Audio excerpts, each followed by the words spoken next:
Hi, I am Naz Musakib and here to discuss with you some of the findings in the recent analysis that was done at the University of New England office. The hazard analysis takes place in November and assesses the physical risks of the job such as posture, hand force, repetitive motions, chemical and environmental exposures, as well as psychosocial strain.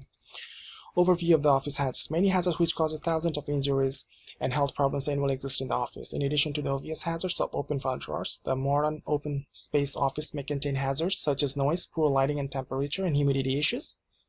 Poorly designed furniture and equipment.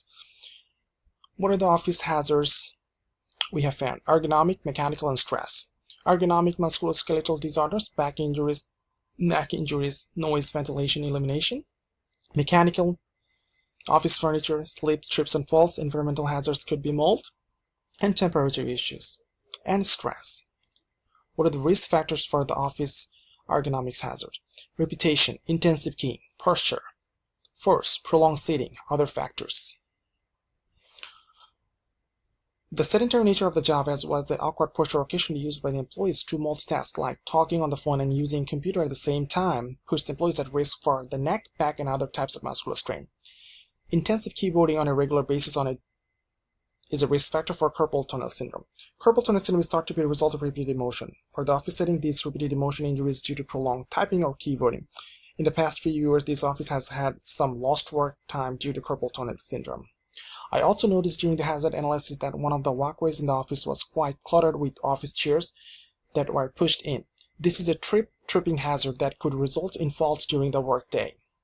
All of the employees in the office are professional that are salaried and they are not required to take mandatory breaks as an hourly employee might have to. Even so, it is important to have breaks to reduce mental fatigue and stress. Musculoskeletal disorder and other similar problems are the most significant workplace injuries. The environmental risk factors could be mold, indoor air quality, temperature, and humidity issues. So what is molds?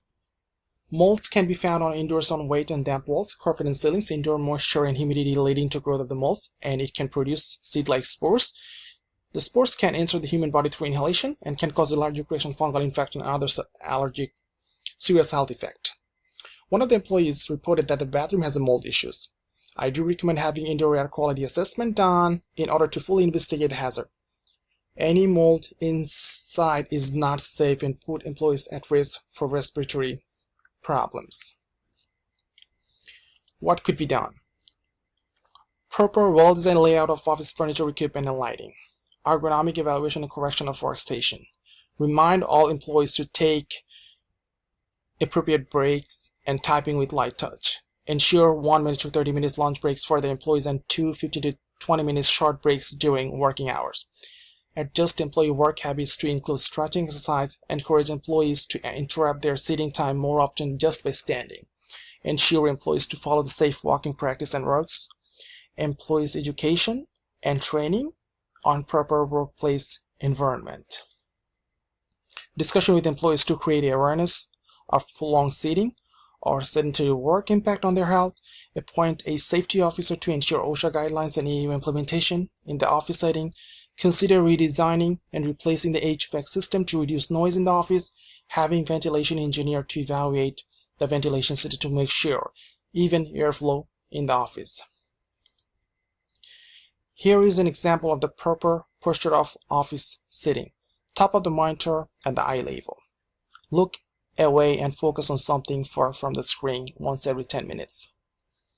Keyboard detachable and adjustable to allow straight and parallel hand, forearm, wrist in line with forearm, shoulder not hunched, elbows close to the side, chair, backrest supports lower back, and seat height is adjustable for comfortable position. As a part of the hazard analysis, there was an interview with one of the employees. She was asked to respond to a series of questions that help to evaluate skill, discretion, decision authority, and decision latitude, and psychological demand.